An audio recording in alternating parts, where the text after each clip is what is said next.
Imagine this. The North Korean regime is toppled, either because the U.S. or South Korea take it out or because of a coup, and the U.S. now has to surge troops to secure the country's nuclear stockpiles to make sure they don't fall into the wrong hands.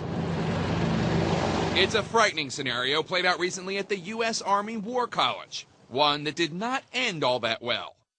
The military set the scene for their war game in the fictitious land of North Brownland, essentially an alias for North Korea. It was a family regime that had nuclear weapons, lost control of nuclear weapons. The population was considered to be essentially brainwashed.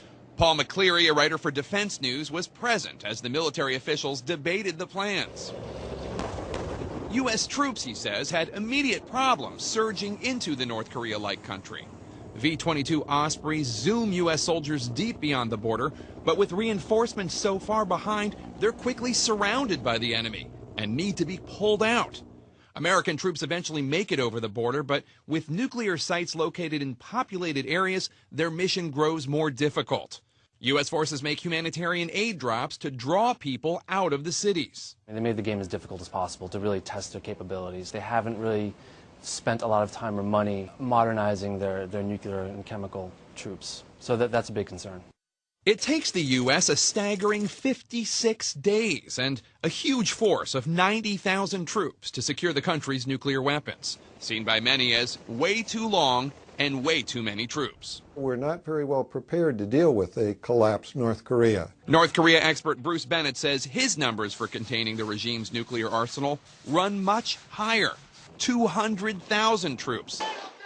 That's larger than the forces in Iraq and Afghanistan at its peak. We would have to send perhaps a third of our army to South Korea in order to deal with the weapons of mass destruction. It's thought that North Korea has 100 sites linked to their nuclear and missile program, but with a black tarp shrouding intelligence on the locations, U.S. troops would likely have to fight their way through the country to find and secure them.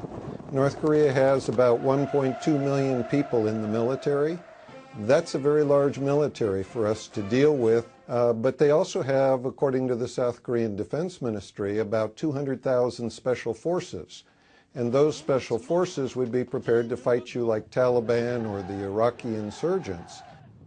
The Army today was quick to remind CNN that the fictional North Brownland in the war game might not expressly be North Korea per se, but any one of the 28 countries that have weapons of mass destruction capabilities.